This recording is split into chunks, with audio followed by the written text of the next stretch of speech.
Hello bachcho, let's see this question. This question says choose correct statement amongst the following. इसके अंदर आपको correct statement choose करनी है. A. Typical angiosperm embryo sac at maturity is 8 nucleated and 7 celled. B. Autogamy is defined as the transfer of pollen grain from the anther to the stigma of the same flower. C. Pollination by wind is more common amongst abiotic pollination. D. All of these. की concept for this question is embryo sac. Embryo sac क्या होता है? तो जिसके अंदर female gamete होता है, egg. So की concept is embryo sac. Embryo sac में फीमेल गैमीट और भी कुछ सेल्स होते हैं. So embryo sac has female gamete. So female gamete होता है जो होता है egg, इसके अंदर प्रेजेंट होता है, which is egg. So it has female gamete, embryo sac उसे कहते हैं.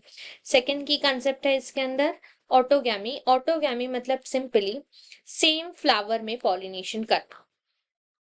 Pollination in same flower. वही फ्लावर का एंथर होगा, वही फ्लावर का स्टिग्मा होगा, वही एंथर में से वही स्टिग्मा में पॉलन जाएगा. So pollination in same flower.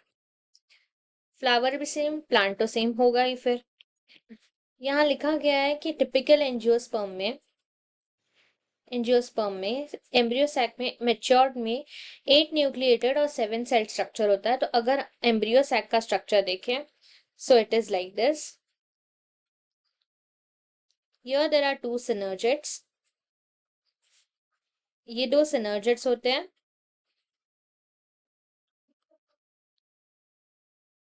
उसके बाद यहाँ 3 एंटीपोडल सेल होते हैं. पोडल. यहाँ पे एग सेल होता है, एग एपैरेटस. और यहाँ पे सबसे बीच में 2 पोलर न्यूक्लियाई होते हैं, पोलर न्यूक्लियाई. और ये लार्ज सेल पूरा. तो यहाँ पे सेल कितने हो गए? 3 एंटीपोडल, 3 लार्ज सेल 1 हो गया, एग सेल 1 हो गया, और सिनर्जिड्स 2 है. इस तरीके से ये सेल टोटली 7 हो गए. लेकिन पोलर न्यूक्लियाई 2 होते हैं.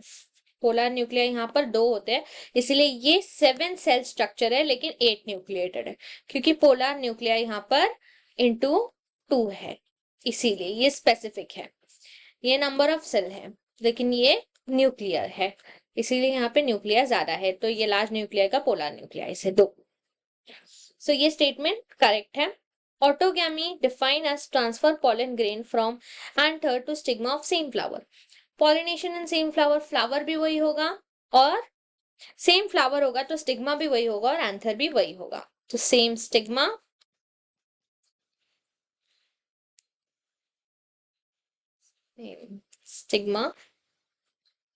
And anther. एक ही एंथर से, इसीलिए हम उसे ऑटोगैमी कहते हैं. सो ये भी डेफिनेशन सही है. Pollination by wind is more common among abiotic pollination. Abiotic pollination की बात करें तो abiotic pollination में 2 आते हैं, water pollinating and wind pollinating. तो इसके अंदर सबसे ज्यादा फेमस wind pollinating है, water pollinating से ज्यादा, more common. So ये स्टेटमेंट भी सही है. तो यहाँ पे जो दी गई है उसके अंदर से तीनों की तीनों स्टेटमेंट सही है और यहाँ करेक्ट स्टेटमेंट ही पूछा गया है. सो ये तीनों स्टेटमेंट सही होने की वजह से our final answer is option D, all of this. Hope you understand it well. Best of luck.